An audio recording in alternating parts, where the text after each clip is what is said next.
لسر ناکوکین سنیان لسر پست سروک پارلمان و بگشتی هاتن اردوغان چه باندورک لسر خستن افمال سنیان ده هبیتن دست بروجک دور یا نزیک جهجای حامد المطلق شروع سیاسی بغداد پرسم هجای حامد هنگلک بخیرات نکردستان میستشار بوچی سنه ناگه ناره کفتنه لسر پست سروک پارلمان اگر چنه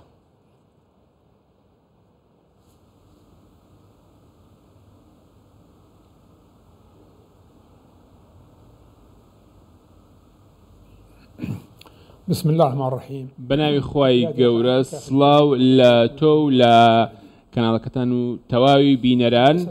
بەداخەوە ئەم کێشەیە چەندین جارە هەر لە نێومان دووبارە دەبێتەوە ئەم پرسە تەنیا لە نێوان سونەکان نییە ئەمە لە نێوان تەواوی لایەنە سیاسیەکانە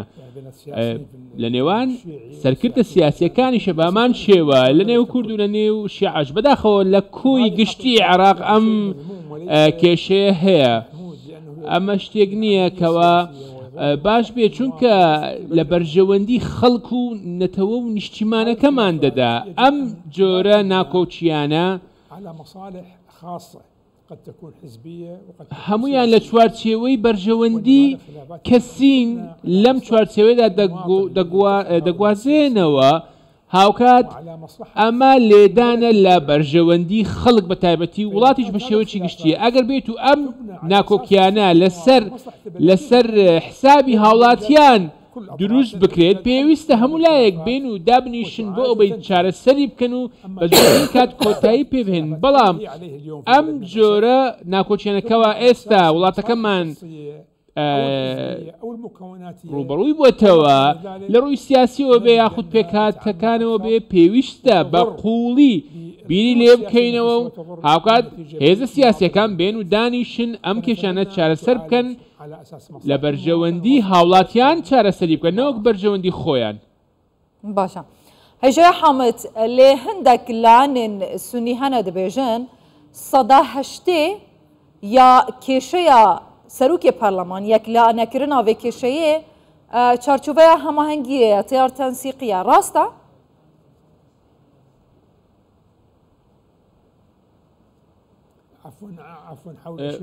دووبارەی بکەوە تکایە هەندێک لانێت سنەیەت هاین یعنی یەک لانەکردنا vê kêşeyê vedigerînin ji bo lanê çarçoveya hemahengiyê têyar tensîqî dibêjin ew in eger seda heştê ئەمە شتێک نییە نامەوێت هیچ لایەنێک تێکەڵی بکەم پێویستە لێرەدا تەنیا بەرژەوەندی خەڵک لە بەرچاو بگیرێ ئەگەر بێت و هەندێک لایەن ئەمە باز لەو دەکەم بەڵام ئەم بۆ چونە ڕاستە بەڵام پێویستە هەر خۆیان دەرفەت نەقۆستنەوە بۆ ئەوەی لایەنی دیکە بێنە ناو کێشەکەتان و کێشەی دیکەتان بۆ دروست بکەن هاوکات لایەنێکی دیکە نێت و نەبێتە هۆی ئەوەی کەوا کێشەکانی نێوخۆی خۆتان زیاتر زەق بکرێنەوە بۆیە پێویستە کەسێک دەستی شان بکرێ و دواتر ئەم بابەتە کۆتایی پێبێنرێت بە بۆ چوونی من ئەم کێشەیە هەر لە ناو خۆییە کێشەی نێوخۆیشنەکانە المطلق مەسەلە نەتنێ کورسیە سەرۆکاتیە پەرلەمانە لانێن سنە وها شروڤەتکەن و کورسیە سەرۆکێ پەرلەمان سەرکردەی داهاتیە سنەیانە لە عێراقێ ئایا حتا چەندێ ئەڤە ڕاستە و هین چاوە دەبینن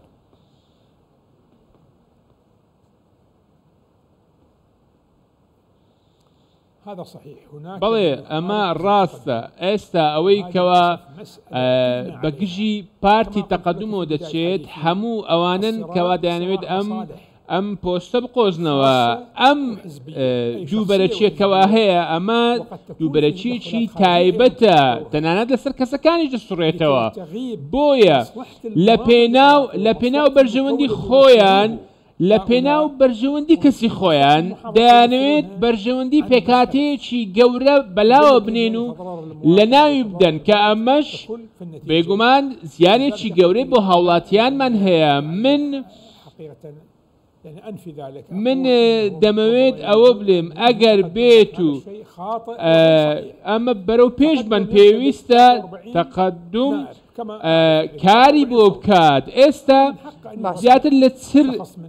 کورسی هەیە لایەن تەقەدومەوە بۆیە ئەو تەقەدومە 43 کورسی هەین لە پەرلەمانی عێراقێ بە سەرۆکاتیە محەممەد حەلبووسی پێویستە لە نێو خۆیان کۆدەنجی هەبێ لە نێو خۆیان هێژای مطلق ئەو تەقەدمە خوددانێ 43 کورسیان لە پەرلەمانی عێراقی بە سەرۆکاتیە محەممەد حەلبووسی سەرۆکی پێشتر یە پەرلەمانی عێراقی و سەرۆکی پارتیە تەقەدم یعنی هوشداریەت دەت تهدیدات کرد بژیتن ئەگە ئەف پۆستە بۆ مە نەبیتن پشکامە نەبیتن ئەم دێخۆش پرۆسەیە سیاسیە عێراقی vekێشین ئەvە چەند مەترسیەکێ دروستکاتن لەسەر هاوسەنگیە کێشەیان دداهاتوو لە عێراقی و ممکنە تشتێکی وەها چێ بیت؟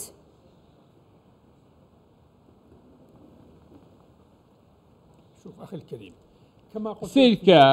وەک ئەوەی پێشتریش ئاماژەم پێدا پێویستە بەرژەوەندی خەڵک بەرژەوەندی وڵات و بەرژەوەندی سروشتی کۆمەلگا لە هەموو شتێک پێشەوە بێت ئەم ناکۆچیانە بەهۆی هەندێک بەرژەوەندی کەسیەوە هەیە پارتی تەقەدوم بەڵێ زۆرینەی لە بەردەستە هاوکات دەتوانێت ئەم پۆستە وەربگرێت و تەنانەت مافی ئەوەشی هەیە کەوا کەسێک کاندید بکات ئەمە شتێکی زۆر ڕوونە ئەوانی دیکەش پێویستە و مافی ئەویان هەیە بەڵام مافی زۆرینەیان نییە تەقەدوم مافی زۆرینەی هەیە و دەتوانێت کەسێک کاندید بکات بۆیە پێویستە هەردوو لا دابنیشن